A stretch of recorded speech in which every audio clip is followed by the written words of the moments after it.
की गिनती होगी और ये साफ हो जाएगा कि इस बार जनता ने किस पर अपना भरोसा जताया है।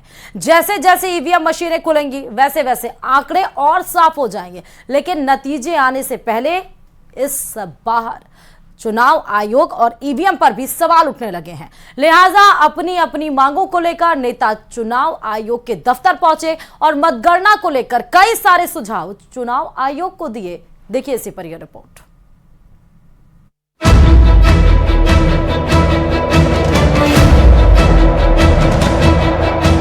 नतीजों से पहले नेताओं ने लगाए चुनाव आयोग के चक्कर। इंडिया गठबंधन ने चुनाव आयोग को दिए सुझाव। बीजेपी ने उठाया मतगणना के प्रोटोकॉल का मुद्दा। जैसे जैसे लोकसभा चुनाव के नतीजों का वक्त पास आ रहा है, नेताओं के दिलों की धड़कनें भी बढ़ती जा रही हैं। चाहे एनडीए हो या फिर इंडिया गठबंधन, हर नेता मतगणना को लेकर पूरी तरह से अलर्ट है और यही वजह है कि रविवार को इंडिया गठबंधन और बीजेपी के नेताओं ने चुनाव आयोग से मुलाकात की। वित्त मंत्री निर्मला सीतारमण की अगुवाई में बीजेपी नेता चुनाव आयोग के दफ्तर पहुंचे। बीजेपी प्रतिनिधिमंडल ने चुनाव आयोग के सामने मतगणना में जुटे कर्मचारियों की ट्रेनिंग के साथ कई महत्वपूर्ण मुद्दे उठाए।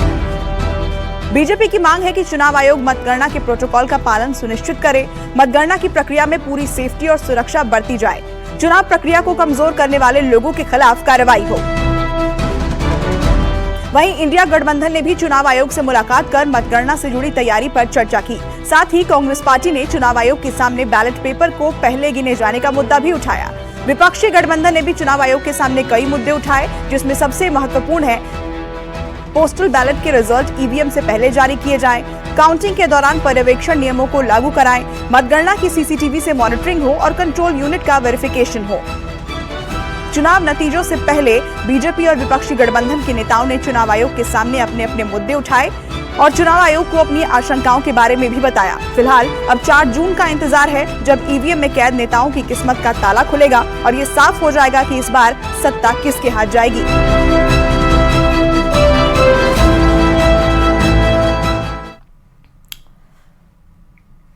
और देश का अगला प्रधानमंत्री कौन होगा, ये कल यानी कि 4 जून को तय हो जाएगा। लोकसभा चुनाव के सबसे आखिरी पड़ाव में कल मतगणना होगी और जिसकी तैयारी हर पार्टी कर रही है। बीजेपी ने भी इसको लेकर अपनी विशेष तैयारी कर रखी है। बीजेपी की क्या है वो विशेष तैयारी, देखिए इस खास रिपोर्ट में।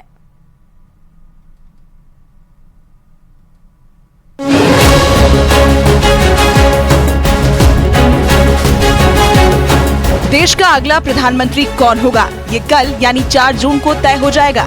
लोकसभा चुनाव के सबसे आखिरी पड़ाव में कल मतगणना होगी, जिसकी तैयारी हर पार्टी कर रही है। बीजेपी ने भी इसे लेकर अपनी विशेष तैयारी कर रखी है। 4 जून को मतगणना के लिए बीजेपी ने बूथ इंचार्ज और काउंटिंग एजेंट को खास दिशा निर्देश दिए हैं। हर बूथ पर मौजूदगी सुनिश्चित करने की खास रणनीति बनाई गई है। मतगणना के लिए बीजेपी की तैयारी, booth agent, booth incharge, counting agent को निर्देश दिए गए। ईवीएम पर खास तौर से नजर रखने को कहा गया है। 7 चरणों के चुनाव में बीजेपी की रणनीति विपक्ष के मुकाबले जबरदस्त नजर आई। अब मतगणना के दिन भी बीजेपी कोई कोर कसर नहीं छोड़ना चाहती। ईवीएम की सुरक्षा का मुद्दा सभी पार्टियों के लिए बेहद अहम है। ऐसे में बीजेपी ने भी इसके लिए खास तैयारी की है। मतगणना केंद्रों पर ईवीएम की सील चेक करने को कहा गया है। अगर ईवीएम का सील ठीक नहीं है या छेड़छाड़ का आभास होता है तो ऐसे में ईवीएम को लेकर आपत्ति दर्ज कराने को कहा गया है। हर ईवीएम के बीच एक सफेद कागज होता है। किसी ईवीएम में सफेद कागज नहीं है तो आपत्ति दर्ज कराने को कहा गया है। ये तो रही ईवीएम की सुरक्षा की बात। आपको बता दें कि 4 जून यानी जिस दिन मतगणना है उस दिन के लिए भी बीजेपी ने खास तैयारी कर रखी है। मतगणना के लिए बीजेपी की तैयारी, ईवीएम मशीन उम्मीदवारों और एजेंट के सामने ही खोले जाएं। फॉर्म 17C को देखें कि कितने वोट लिखे हैं और कितने वोट पड़े हैं। बूथ एजेंट, बूथ इंचार्ज को आईडी कार्ड बनाने के निर्देश दिए गए हैं। मतगणना केंद्रों पर गिनती शुरू होने से पहले ही पहुंचने को कहा गया है। मतगणना के आखिरी वक्त तक मतगणना केंद्रों पर ही डटे रहने का भी निर्देश दिया है। विधानसभा चुनाव हो या फिर लोकसभा चुनाव, बीजेपी की तैयारी एक पेशेवर पार्टी की तरह होती है। यही कारण है कि ऐसी रणनीति जीत का झंडा बुलंद करने में अहम भूमिका निभाती है।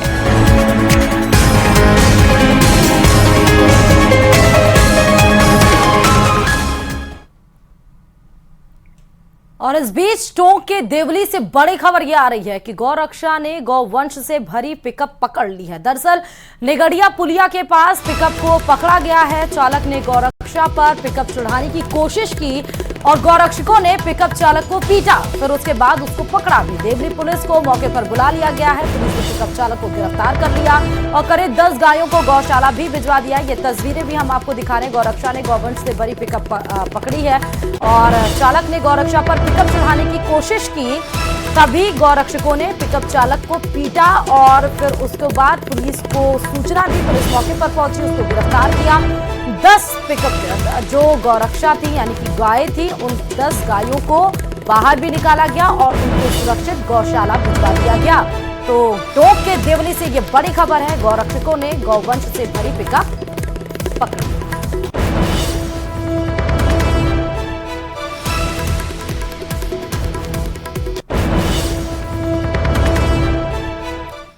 और न्यूज 18 मेगा एग्जिट पोल 2024 में तेलंगाना, आंध्र प्रदेश, कर्नाटका, उड़ीसा, पश्चिम बंगाल में भाजपा को महत्वपूर्ण लाभ मिलने का संकेत दिया गया है, जबकि हरियाणा और राजस्थान में उसे नुकसान हो सकता है। क्या कुछ नुकसान और कहां कुछ फायदे बीजेपी को इस बार लोकसभा के चुनाव में, इसी पर देखिए यह रिपोर्ट। मतदान पेटियां बंद हो चुकी हैं और 4 जून को जब वे खुलेंगी तब तय होगा कि लोकसभा चुनाव का विजेता कौन है। मगर नतीजे आने से पहले न्यूज 18 के मेगा एग्जिट पोल में 355 से 370 सीटों के साथ एनडीए को प्रचंड बहुमत मिलता दिख रहा है, तो वहीं इंडिया गठबंधन को 125 से 140 सीट मिलने का अनुमान है। इसके अलावा बाकी पार्टियों को 42 से 52 सीटें मिल सकती हैं। 400 पार करने वाला परमात्मा ने मुझे। लोकसभा के न्यूज 18 के मेगा एग्जिट पोल में एनडीए शानदार प्रदर्शन करता नजर आ रहा है। इस बार बीजेपी 6 राज्यों में क्लीन स्वीप करती दिखाई दे रही है, तो वहीं 4 राज्यों में एनडीए को नुकसान भी होता नजर आ रहा है। सबसे पहले बात उन राज्यों की जहां बीजेपी क्लीन स्वीप कर सकती है। देश की राजधानी दिल्ली में पिछली बार की तरह इस बार भी बीजेपी क्लीन स्वीप कर सकती है, जहां बीजेपी को कुल 5 से 7 सीटें मिल सकती हैं। वहीं इंडिया गठबंधन का सूपड़ा साफ हो सकता है। तो वहीं पहाड़ी राज्य हिमाचल प्रदेश और उत्तराखंड में बीजेपी को दोनों सूबों की सभी 9 सीटें मिल सकती हैं, जबकि कांग्रेस 1 सीट के लिए भी तरसती नजर आ रही है।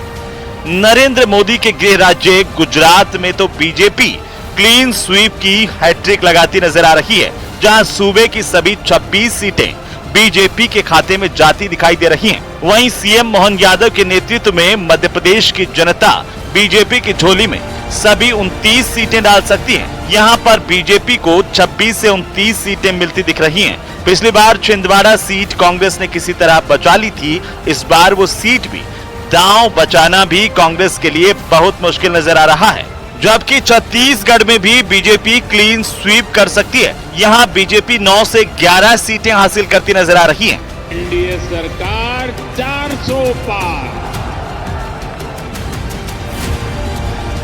क्लीन स्वीप स्टेट वाले आंकड़े देखकर बीजेपी की बाँछें खिल सकती हैं, तो वहीं अब जिन आंकड़ों की बात हम करने जा रहे हैं उसे देखकर एनडीए को थोड़ी निराशा हो सकती है, क्योंकि ये वो राज्य हैं जहां न्यूज 18 मेगा एग्जिट पोल में एनडीए को नुकसान होता दिखाई दे रहा है। राजस्थान में बीजेपी ने पिछली बार यानी कि 2019 में क्लीन स्वीप करते हुए 25 सीटें हासिल की थी, तो वहीं इस बार एनडीए को 2 से 7 सीटों का झटका लग सकता है। इस बार सत्ताधारी एनडीए को 18 से 23 सीटें मिलती नजर आ रही हैं। तो वहीं बिहार में एनडीए को और बड़ा झटका लगता दिखाई दे रहा है। पिछली बार 2019 में एनडीए ने यहां की 40 सीटों में से 39 सीटों पर कब्जा किया था, लेकिन इस बार एनडीए को 5 से 8 सीटों का नुकसान हो सकता है। हरियाणा जैसे सूबे में जहां एनडीए ने पिछली बार क्लीन स्वीप किया था, वहां इस बार बीजेपी को 3 से 5 सीटों का नुकसान होता नजर आ रहा है। बीजेपी को हरियाणा में इस बार 5 से 7 सीटें मिल सकती हैं। उत्तर भारत के अलावा दक्षिण भारत में भी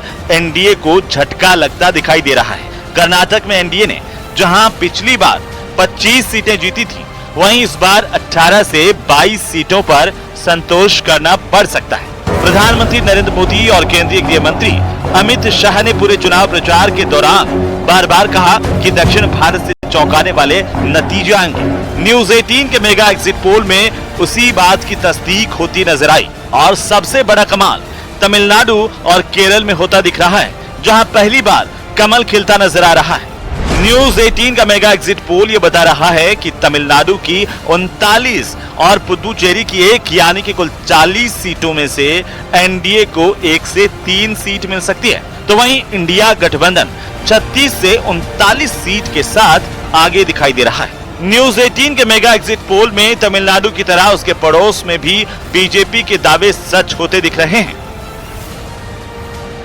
केरल की 20 सीटों में बीजेपी और उसके गठबंधन के साथियों को 1 से 3 सीट मिल सकती है, जबकि कांग्रेस के यूडीएफ गठबंधन को 15 से 18 सीटें मिलने का अनुमान है। वहीं न्यूज 18 के मेगा एग्जिट पोल ये बता रहे हैं कि पिछले साल कर्नाटक का विधानसभा चुनाव जीतने वाली कांग्रेस को बीजेपी इस लोकसभा चुनाव में बुरी तरह पछाड़ सकती है।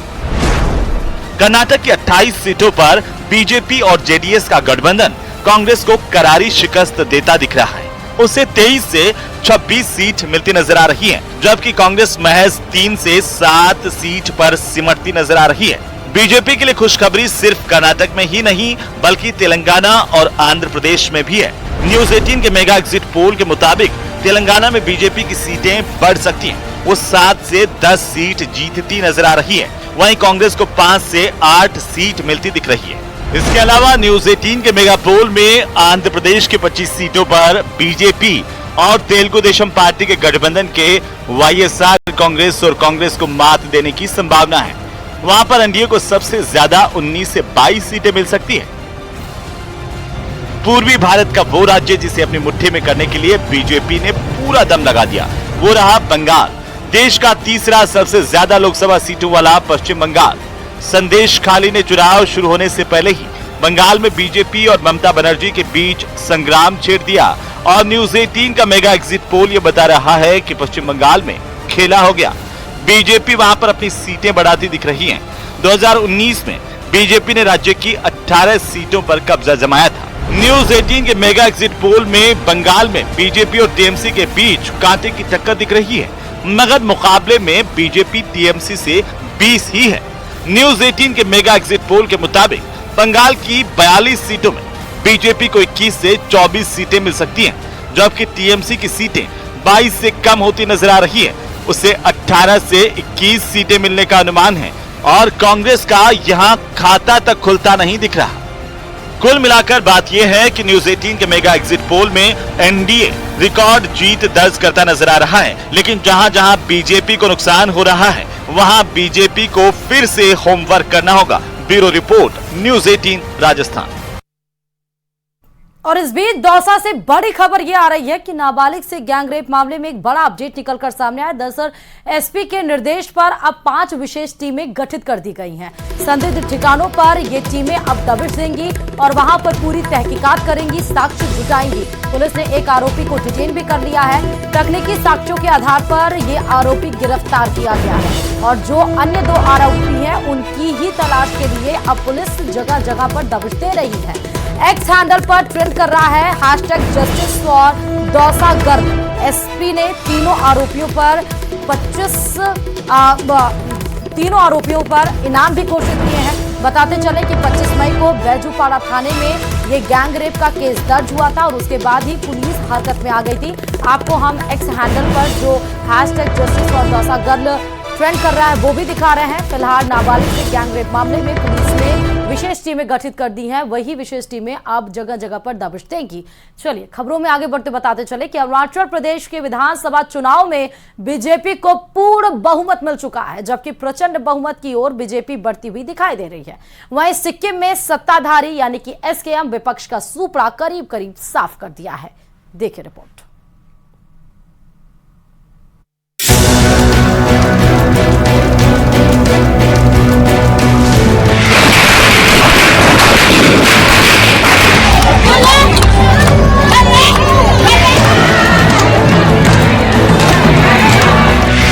चार जून से पहले ही बीजेपी का जश्न शुरू।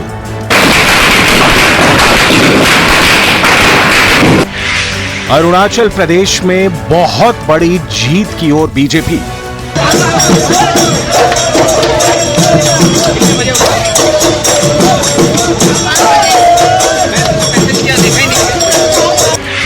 सिक्किम में सत्ताधारी SKM।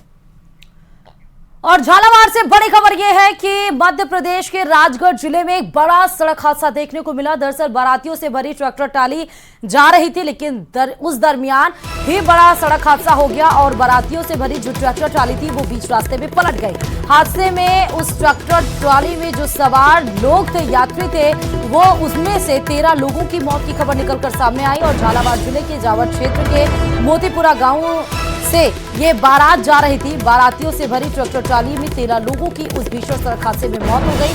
15 से ज्यादा लोग गंभीर बताए जा रहे हैं, जिन घायलों का इलाज जारी है और उनको भोपाल रेफर कर दिया गया है। मध्य प्रदेश के मंत्री नारायण सिंह सहित DM SP भी मौके पर पहुंच गए हैं। झालावाड़ पुलिस प्रशासन भी MP प्रशासन के संपर्क में है। बड़ी खबर आपको बता रहे हैं MP राजगढ़ से, जहां पर ये बारातियों से भरी ट्रैक्टर ट्राली पलट गई। 13 लोगों की मौत की खबर आई है। 15 से ज्यादा लोग घायल बताए जा रहे हैं। सबको भोपाल रेफर कर दिया गया है। DM SP और मंत्री भी वहां पर पहुंच चुके हैं। मंत्री का नाम जो कोई मध्य प्रदेश के मंत्री हैं, नारायण सिंह सहित सभी मौके पर पहुंचे। झालावाड़ पुलिस प्रशासन भी मध्य प्रदेश प्रशासन के संपर्क में है। बड़ी खबर आपको इस बीच बता रहे हैं, जहां पर खुशी की लहर थी। बारात लेकर ट्रैक्टर ट्राली निकली थी, लेकिन उस बीच में ये खुशी की लहर गम में तब्दील हो गई। भीषण सड़क हादसे में उस ट्रैक्टर ट्राली में सवार 13 लोगों की मौत, 15 लोग घायल।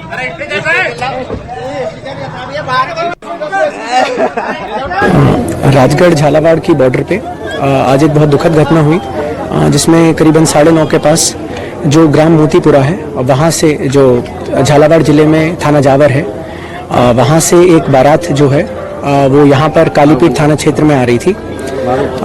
कुछ लोग उसमें ट्रैक्टर में थे और उसी के साथ साथ बाइक पे भी कुछ लोग जो परिवार के सदस्य हैं, करीबन 10-12 लोग बाइक्स पे महिला पुरुष आ रहे थे। प्रथम दृष्टि जब हमें सूचना मिली तो मैं स्वयं भी मौके पर पहुंचा था।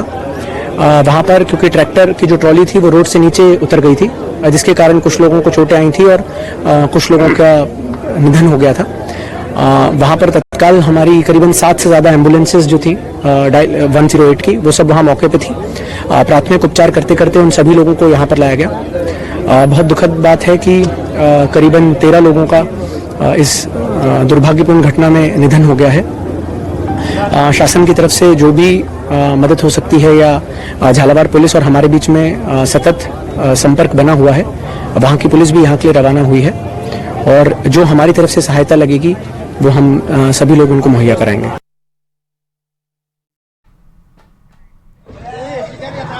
राष्ट्रपति द्रौपदी मुर्मू ने इस सड़क हादसे पर दुख जताया है और पीड़ित परिवार के प्रति संवेदना भी व्यक्त की है। तो एक्स हैंडल पर पोस्ट करते हुए राष्ट्रपति द्रौपदी मुर्मू ने मध्य प्रदेश के राजगढ़ जिले में हुई सड़क दुर्घटना में अनेक लोगों की मृत्यु का समाचार बहुत ही दुखदाई है। अपने स्वजनों को खोने वाले परिवारों के प्रति मैं गहन शोक संवेदना व्यक्त करती हूं तथा घायल हुए लोगों के शीघ्र स्वस्थ होने की कामना भी करती हूं। और अब ये खबर उत्तर प्रदेश के मेरठ जिले से है, जहां पर चलती कार में भीषण आग लग गई और कार में जिंदा जो बैठे थे वो 4 लोग जल गए। कड़ी मशक्कत के बाद आग पर काबू पाया गया। पुलिस ने 4 शव बरामद किए हैं। उस कार के अंदर से मरने वालों में एक बच्चा भी शामिल बताया जा रहा है और लगभग रात 9:30 बजे के आसपास की ये घटना बताई जा रही है। मरने वालों की ही नहीं, कोई पहचान हो सकी है। कार के नंबर से पहचान करने की कोशिश की जा रही है। सिलेंडर लीकेज या ब्लास्ट से कार में आग लगी है, ऐसा बताया जा रहा है।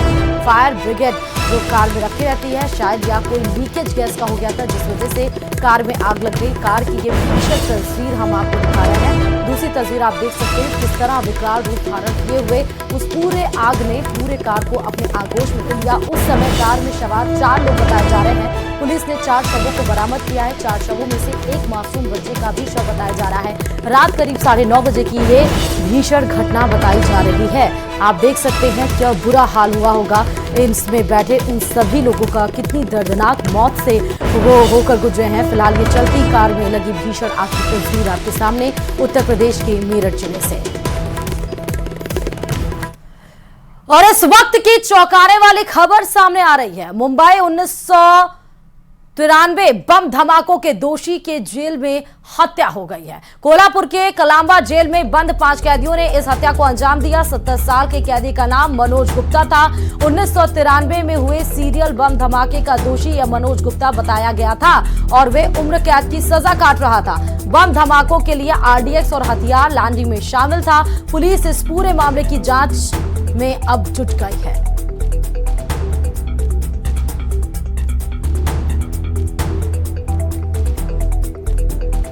और इस बीच बड़ी खबर यह है, क्योंकि ये सीधा आम जनता से जुड़ी हुई खबर है, क्योंकि देश भर में अमूल दूध महंगा हो गया। अमूल दूध के दाम में 2 रुपए लीटर की बढ़ोतरी हुई है। आज से ही ये कीमतें लागू कर दी जाएंगी। तो बड़ी खबर आपको बता रहे हैं, अमूल गोल्ड के दाम बता दें कि 64 रुपए प्रति लीटर से बढ़कर 66 रुपए प्रति लीटर अब हो जाएगी। और अमूल टी स्पेशल के दाम 62 रुपए से बढ़कर 64 रुपए हो जाएगी। इसको अमूल ने कहा कि बढ़े हुए दाम से 3 से 4% की ये बढ़ोतरी हुई है। फूड इन्फ्लेशन के जरिए ही इस दूध की बढ़ोतरी हुई है, क्योंकि फरवरी तक फूड इन्फ्लेशन के जरिए अमूल ने अपनी कीमतें नहीं बढ़ाई थी, इसीलिए अब ये दरें लागू हो रही हैं, जो आज से लागू हो जाएंगी। फिलहाल मारो राजस्थान में अभी के लिए इतना ही। आगे की खबरों के लिए लगातार देखते रहिए न्यूज़ 18 राजस्थान।